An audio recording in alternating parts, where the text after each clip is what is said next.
વિદ્યાર્થીઓ, આજે આપણે એક 12મા ધોરણમાં બીજું નવું એક ચેપ્ટર ચાલુ કરવા જઈ રહ્યા છે, જે છે ન્યુક્લિયસ. ન્યુક્લિયસ વિશે તમે જાણો જ છો કે જે ન્યુક્લિયસ હોય એના ઉપર ન્યુટ્રોન અને પ્રોટોન જકડાઈને બેઠેલા હોય અને એની આજુબાજુ ઇલેક્ટ્રોન પરિભ્રમણ કરે છે. તો એ વાતમાં તમે ન્યુક્લિયસ વિશે તો એ સમજ તમે 12મા ચેપ્ટર પરમાણુમાં તો ભણીને જ આવેલા છો. તો આ જે ન્યુક્લિયસ છે એ ન્યુક્લિયસનું જો આપણે માર્કિંગ સ્કેલ જોઈએ તો બોર્ડમાં એ 5 માર્કનું ચેપ્ટર જતું છે, જેમાં 3 MCQ આવે છે, એટલે તેના 3 માર્ક, અને 2 માર્કનો એક ક્વેશ્ચન આવે એટલે તેના 12 માર્ક. તો આમ ટોટલ એ 5 માર્કનું વેઇટેજ છે આ ચેપ્ટરનું. વિદ્યાર્થીઓ, આ ચેપ્ટરની વાત કરું તો ઘણી બધી એવી થિયરીઓ જે પૂછાઈ ગયેલી છે, જેમાં હું વાત કરું તો ન્યુક્લિયસનું સ્થાયીપણું, દળ ઉર્જાની સમતુલ્યતા, ન્યુક્લિયસની બંધન ઉર્જા બે રીતે, એક ઉદાહરણ દ્વારા અને બીજું આલેખની રીતે. આ બધી જે થિયરીઓ છે તે એક વખત તો આવી જ ગઈ છે 2 માર્ક્સ માટે. બીજું જ 2018 કે 19 ની વાત કરીએ તો રેડિયો એક્ટિવ વિકિરણ આલ્ફા બીટા અને ગેમા એ પૂછાઈ ગઈ છે.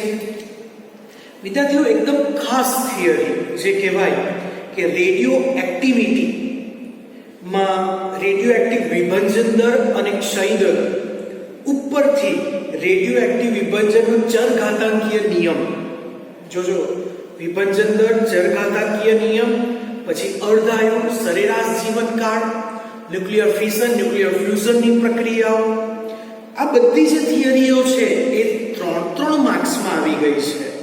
અને ન્યુક્લિયર રિએક્ટરની થિયરી એ પણ 3 કે 4 માર્કમાં આવે છે. એટલે આપણા માટે જોઈએ તો 3 માર્ક માટે ન્યુક્લિયર રિએક્ટર, ક્ષય દર, વિભંજન દર, ચરઘાતાંકીય નિયમ, આ 3 થિયરીઓ જે છે મહત્વની એ 3 માર્ક્સ માટે છે. અને એના સિવાયની જે બધી થિયરીઓ કીધી છે એ 2 માર્ક્સમાં પૂછાતી છે. તો ચેપ્ટર જોવા જઈએ તો જે રીતના આપણે 12મું ચેપ્ટર પરમાણુ જોયું તેનાથી પણ સહેલું ચેપ્ટર છે. અહીં પણ બધા દાખલા એ 2-3 સૂત્રને આધારિત જ થતા પણ હોય છે. એટલે જોવા જઈએ તો અહીં સૂત્રને આધારિત દાખલાઓ ઘણા બધા મળશે. હા, પણ બહુ બધો 4 કે 5 પેટર્ન છે, એટલે દાખલાઓ તમને નંબર વધારે દેખાય છે દાખલાઓના, પણ બધા એકદમ ઈઝી છે. તો આપણે શરૂઆત કરીએ તો ન્યુક્લિયસ. તો વિદ્યાર્થીઓ, આપણે જે ન્યુક્લિયસ જે છે એ જે ન્યુક્લિયસ માટે જો આપણે એને સમજાવીએ તો એ ન્યુક્લિયસનો જે સંકેત છે એને સંકેતની રીતે x z a અથવા x z a આવી રીતના લખીએ છીએ, જ્યાં x એટલે જે તે તત્વનો સંજ્ઞા, જે તે તત્વની સંજ્ઞા, z એને પરમાણુ ક્રમાંક કહેવાય અને એને પરમાણુ દળાંક કહેવાય છે. હવે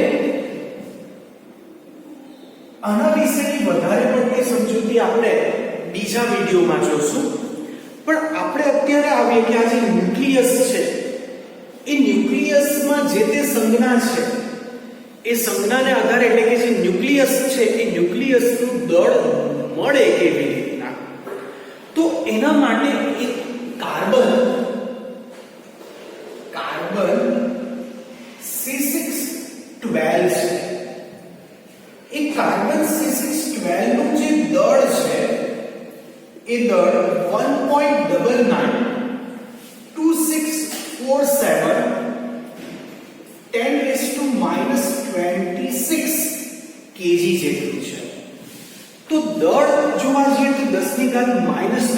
એટલે ઘણું બધું નાનું છે અને આવું દળને કિલોગ્રામમાં માપવા જઈએ તો એ યોગ્ય નથી. તો આ જે પરમાણુ જે ન્યુક્લિયસ જે આવે છે એ ન્યુક્લિયસનું દળ કયા એકમમાં મપાય? તો એને માપવા માટેનો જે એકમ છે એ એકમ AMU છે, જેને એટોમિક માસ યુનિટ કહેવાય છે. તો 1 AMU જેને આપણે 1 U વડે દર્શાવી શકીએ. હવે તેની ગણતરી કેવી રીતના થાય? તો 1 એટોમિક માસ એટલે કાર્બન C612 નું દળ નો 12નો ભાગ ને એક AMU કહેવાય છે. તો છેદમાં 12 તો ખરા જ.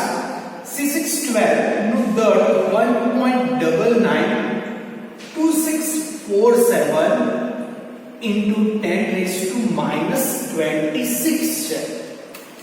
તો હવે એને આપણે AMU માં ગણીએ તો 1.992647 divided by 12 તો આપણને 0.166 into 10⁻⁻26 મળશે.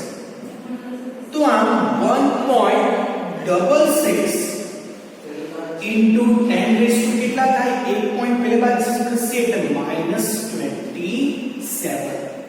તો આમ 1 AMU બરાબર 1.66 into 10⁻⁻26 kg લેવાય છે. તો આ રીતે તમે કોઈ પણ ન્યુક્લિયસનું જે દળ છે એને AMU માં રૂપાંતર કરી શકશો. તો એના માટે યાદ રાખો કે 1 AMU is equal to 1.66 into 10⁻⁻27 kg. હવે બીજા જરા ટોપિક ઉપર જાઉં છું કે આ જે ક્લોરીન છે એ ક્લોરીન નું જે પરમાણુ દળ છે એ 35.46 U છે. હવે આ કેવી રીતના આવે એ સમજવાનું છે. પરમાણુ દળ તો આ જે ક્લોરીન છે એ ક્લોરીનના બે સમસ્થાનિકો છે. સમસ્થાનિકો એટલે આઇસોટોપ્સ કહેવાય કે જેમાં પ્રોટોનની સંખ્યા વધારે છે. મેં કીધું છે કે આ વિષયની સમજૂતી બીજા વિડિયોમાં આપણે જરાક જોવાના છે, પણ અત્યારે યાદ રાખો કે ક્લોરીનના બે સમસ્થાનિક છે કે જેમાં પહેલાનું જે દળ છે એ 34.98 U છે આ દળ, અને જે બીજો સંસ્થાનિક છે જેનું દળ એ 36.98 U છે. હવે આ જે દળ છે એ દળને આધારે એક પ્રક્રિયામાં કેટલા પ્રમાણમાં ભાગ ભજવે? તો 34.98 U નું પ્રક્રિયામાં પ્રમાણ એ 75.4% ભાગ ભજવે, જ્યારે 36.98 U એ પ્રક્રિયામાં 24.6% જેટલો ભાગ ભજવે છે. તો આને આધારે જે ક્લોરીન છે એ ક્લોરીનનું પરમાણુય દળ શોધવું છે. તો એના માટે દળ ગુણ્યા પર્સન્ટેજ એટલે 34.98 ગુણ્યા 75.4 વત્તા બીજું દળ છે 36.98 ગુણ્યા 24.6. પ્રક્રિયા 100% ભાગ ભજવે એટલે પ્રમાણ 100%, કુલ પ્રક્રિયાનું પ્રમાણ 100% એટલે ભાગ્યા 100. તો એટલા માટે આ ટકા અહીં છેદમાં નથી લખ્યા કારણ કે ટકા ઉડી જશે. તો આમ છેદમાં 100% જ છે. હવે અંશમાં 34.98 ગુણ્યા 75.4 તો 2637.492 પ્લસ 36.98 into 24.6 તો આ 909.708 આ બંનેનો સરવાળો કરીએ 2637.492 અને જે આવે તે ભાગ્યા 100 અહીંયા અંશ આવ્યો છે 354.7.2 તો ભાગ્યા 100 કરીએ તો આવશે 35.47 AMU તો આવી રીતના ક્લોરીનનું જે દળ એ બે સમસ્થાનિક દ્વારા નક્કી થાય છે કે ક્લોરીનનું પરમાણુય દળ એ 35.47 એટલે એપ્રોક્સિમેટ 35.46 જેટલું છે તો આવી રીતના પણ પરમાણુય દળ AMU માં ગણાય છે ખાસ ધ્યાન રાખજો કે આ જે 34.98 છે એ AMU માં છે અને આ પર્સન્ટેજ છે એટલે આ જે એકમ છે એ AMU માં જ લખેલો છે હવે આવો જ એક જરાક બીજો દાખલો લઈએ છે કે આપણે હાઇડ્રોજન માટે સમજીએ હાઇડ્રોજન એના જેવા ત્રણ સમસ્થાનિકો છે તો હાઇડ્રોજન ના ત્રણ સમસ્થાનિકો છે જેમાં H11 H12 H13 H11 જેને આપણે હાઇડ્રોજન કહીએ છીએ એ જે હાઇડ્રોજન છે એનું દળ એ 1.0078 AMU છે H12 જેને આપણે ડ્યુટેરિયમ કહીએ છીએ જેનું પરમાણુય દળ એ 2.0141 AMU છે અને H13 જેને ટ્રિટિયમ કહેવાય છે જેનું પરમાણુય એટોમિક માસ યુનિટ એ 3.0160 AMU થાય છે તો આ જે હાઇડ્રોજન પરમાણુ જે છે એ ન્યુક્લિયસનું દળ પરમાણુના દળના ન્યુક્લિયસનું દળ એ પરમાણુના દળના 99.985% જેટલા પ્રક્રિયામાં ભાગ ભજવે છે તો આને આધારે આપણે પ્રોટોનનું દળ શોધવું છે તો એ પ્રોટોનનું દળ કેવી રીતના શોધી શકાય તો એ માટે પ્રોટોનનું જે દળ છે એને આ જે હાઇડ્રોજનનું જે દળ છે 1.0078 ગુણ્યા 99.985% તરીકે એની સાથે ગુણી દઈએ તો ગુણતા 1.0078 into 99.985 જે આવ્યું છે તેને આપણે પર્સન્ટેજમાં કન્વર્ટ કરવાનું છે એટલે ભાગ્યા 100 પર્સન્ટેજ કાઢી નાખવાનો તો એનો જવાબ 1.00764883 AMU આવે છે જેને આપણે એપ્રોક્સી 1.00727 AMU તરીકે લેવાનું છે આ કેવી રીતના લેવાનું એ વિશેની આપણે સમજૂતી આ જરા દાખલો પતે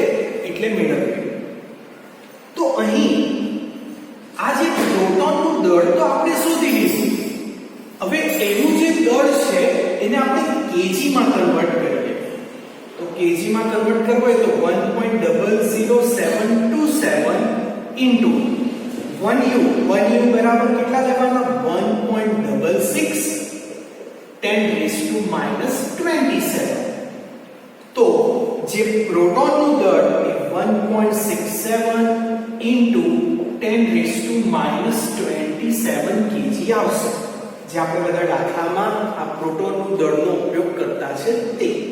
હા, હવે સવાલ આવ્યો કે આપણે 1.0076 હતું તો તેની જગ્યાએ 1.00727 એપ્રોક્સ કેમ લીધું?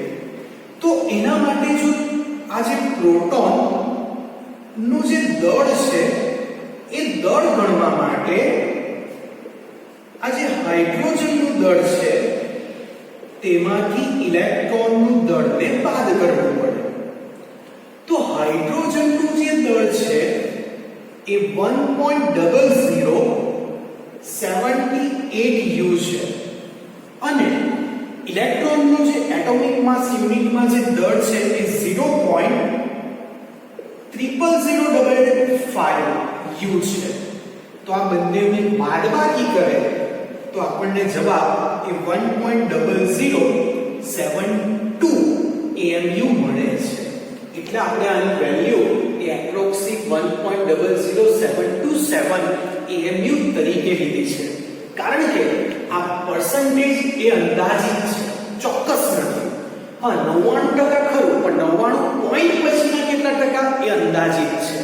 એટલા માટે આપણે આ આંકડા પરનો ભરોસો નથી રાખ્યો. એટલા જ માટે પ્રોટોનનું દળ ગણવું હોય તો હાઇડ્રોજનનું દળ છે તેમાંથી ઇલેક્ટ્રોનનું દળ કાઢી નાખો તો તમને જે દળ બચે એ દળ પ્રોટોનનું જ દળ કહેવાય. આ ચોકસાઈ, એકદમ ચોકસાઈથી મેળવેલું મૂલ્ય છે, એટલે આ એકદમ સાચું છે. આ બી સાચું કહેવાય, પણ આ અંદાજિત છે, કારણ કે બધી જ પ્રક્રિયામાં હાઇડ્રોજન આ જે ન્યુક્લિયસનું દળ છે આના માટે એ 99.985% હોય એવું જરૂરી નથી. કોઈકમાં 99.9% બી હશે, કોઈકમાં 99.92% બી હશે. તો એને આધારે આ જે આંકડો છે એ થોડો ઘણો આમ તેમ થશે. માટે આ એપ્રોક્સી વેલ્યુ લીધી છે અને એના પરથી આપણે પ્રોટોનનું દળ એ 1.67 into 10⁻⁻27 kg મેળવ્યું છે. તો આપણે જે કાર્બન C612 નો જે અહીં પર્સન્ટેજ જોયું કે એનું જે પરમાણુય દળ છે એ કેવી રીતના નક્કી થાય, તો એને આધારિત સ્વાધ્યાયનો પહેલો અને સ્વાધ્યાયનો બીજો દાખલો છે. તો પહેલા સ્વાધ્યાયનો પહેલો દાખલો જોઈએ. સ્વાધ્યાયના પહેલા દાખલામાં લિથિયમના બે સંસ્થાનિકો, લિથિયમ એટલે કે જેના બે સમસ્થાનિકો છે Li36 અને બીજો Li37.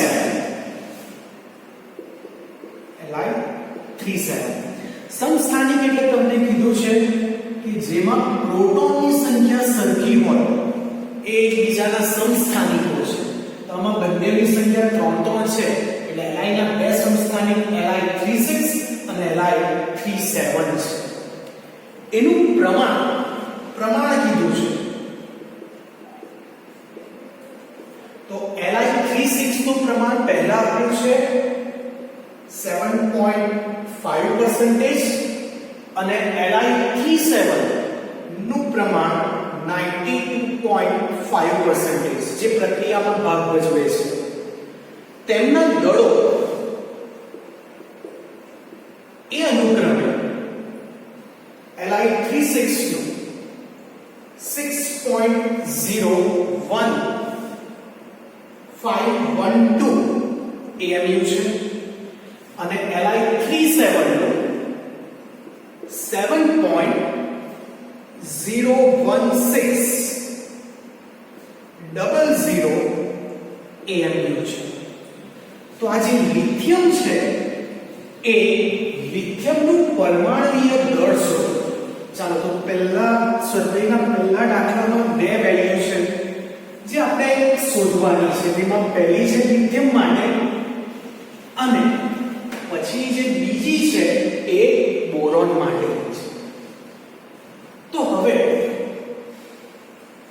આ જે લિથિયમ છે તેનું પરમાણુય દળ શોધીએ તો આગળ જે આપણે થિયરીમાં જે ઉદાહરણ સમજ્યા તે જ રીતના ગણતરી કે દળ 6.01512 ગુણ્યા એના પરસેન્ટેજ 7.5 વત્તા બીજો Li37 નું દળ 7.01600 ગુણ્યા એનું પરસેન્ટેજ 92.5.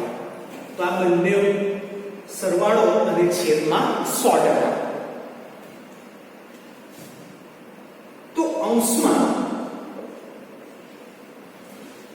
6.01512 into 7.5 તો એનો જવાબ મળશે 45.1134. બાજુમાં 7.01600 into 92.5 તો એનો આન્સર આવશે 648.98. જે જવાબ આવ્યો એ વત્તા 45.1134 જે આન્સર આવશે તે ભાગ્યા 100. તો આમ લિથિયમ નું જે પરમાણુય દળ છે એ 6.9409 am. એટલે આપણે આને એપ્રોક્સી 6.94 9 કાઢી નાખીએ તો અહીંયા 0 ની જગ્યાએ 1 ઉમેરાય એટલે 0.941 AMU થશે. ચાલો આ જે હતો તે સ્વાધ્યાયનો પહેલો ભાગ હતો. હવે બીજા ઉપર છે બી ઉપર.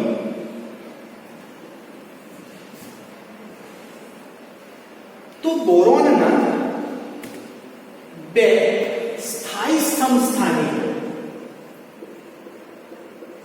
B510 511 છે.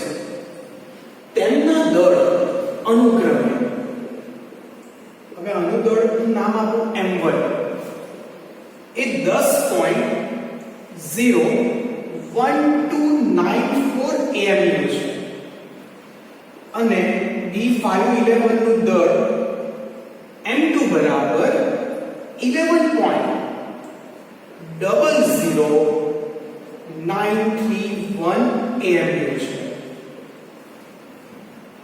અને બોરોનનું પરમાણુય દળ M of B એટલે કે આ જે શોધ્યું તેમ કુલ પરમાણુય દળ એ 10.811 AMU છે. તો B510 અને B511 નું સાપેક્ષ એ પ્રમાણ આપણે શોધવાનું છે. તો હું એવું ધારી લઉં કે B510 નું સાપેક્ષ પ્રમાણ ધારો કે x% છે અને B511 નું પ્રમાણ એ 100 - x%. તો આ બંનેનો સરવાળો કરો તો x ને x જતું રહે એટલે 100% થઈ ગયું. તો આ રીતે તમારે આને જરાક સેટિંગ કરવું પડશે કે આનું કારણ કે ધારવાનું છે બંનેમાં ટકા નથી આપ્યા. કોઈ 1% આપેલા હતા તો બીજા ટકા આપણે શોધી શકીએ પણ પ્રક્રિયામાં 100% ભાગ ભજવે એટલે એકને x ધારવું પડે અને બીજાને 100 - x ધારવું પડે. તો હવે m of બોરોન બરાબર આ જે દળ છે તે 10.01294 ગુણ્યા x વત્તા બીજાનું 11.00931 ગુણ્યા 100 - x ના છેદમાં 100 ખરા જ. ચાલો તો હવે ગણતરી કરીએ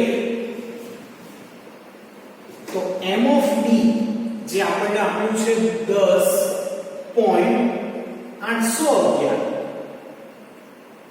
બરાબર, ચાલો અંશમાં કેટલા, આ તો પહેલું સ્ટેપ લે તો એ જ બેઠું 10.01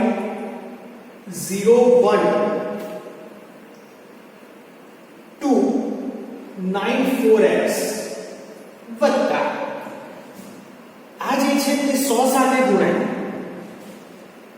એટલે 1100.931 પછી શું લખાય છે -11.00931x ના છેદમાં 100.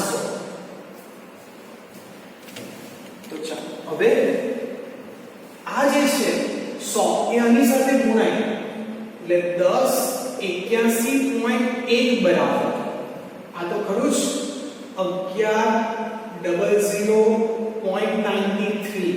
ચાલો હવે x વાળા બે પદ છે તો કેટલા આવશે જવાબ? સ્વાભાવિક છે કે માઈનસ જ આવવાનો છે, તો 10.01294 માઈનસ 11.00931, તો જવાબ -0.99637 રહેશે. આપણે x શોધવાના છે એટલે x માઈનસ જ છે, તેને બીજે બાજુ લાવીએ તો +0.99637x અને આ જે પદ તે 11 વાળા જે પદ સાથે માઈનસ થાય તો 1100.931 માઈનસ 1081.8, તો એનો જવાબ 19.831 છે. તો માટે x બરાબર 19.831 ભાગ્યા 0.99637, તો આમ x કેટલા મળશે? જે આવ્યો તે ભાગ્યા 0.99637. તો એમ પ્રમાણ 19.9% થી કોનું x, એટલે x એટલે કોણ? તો B510. તો B511 નું પ્રમાણ કેટલું?